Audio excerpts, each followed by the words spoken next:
أهلا ومرحبا بكم متابعينا الكرام. مرحبا بكم في قناة مرصد 24.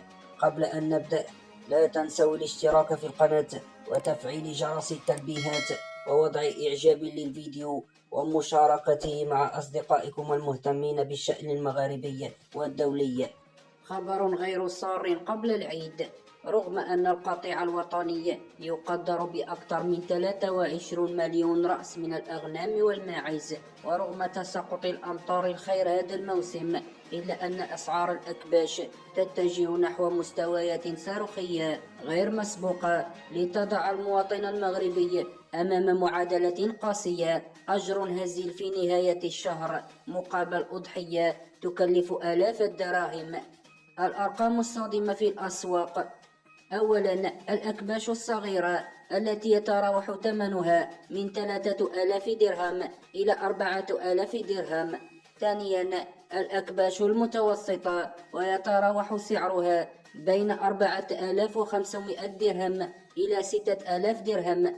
أما الأكباش الكبيرة فحدث ولا حرج، قد تصل إلى 7000 درهم إلى 10000 درهم أو أكثر. والأسباب وراء هذا الغلاء: أولا، ارتفاع أسعار الأعلاف: الشعير، الذرة، النخال والفص. ثانيا، تكاليف النقل والتربية. ثالثا، المضاربة والوسطاء الذين يرفعون الأسعار بين المنتج والمستهلك. ورابعا، اختلال التوازن بين العرض والتكلفة رغم وفرة القطيع. المواطن المغربي في مواجهة القهر: الرواتب الهزيلة لا تكفي حتى للحاجيات الأساسية، فما بالك بأضحية العيد؟ وكثير من الأسر تفكر في التخلي عن الأضحية أو اللجوء إلى حلول جماعية لتقاسم التكلفة. نصيحة عملية للمواطنين: لماذا لا يقاطع الناس الأكباش المرتفعة الثمن ويتركونها عند أصحابها حتى تنخفض الأسعار؟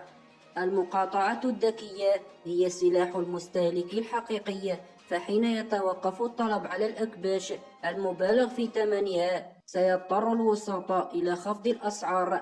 القوة ليست فقط في الشراء، بل في القدرة على قول لا للغلاء.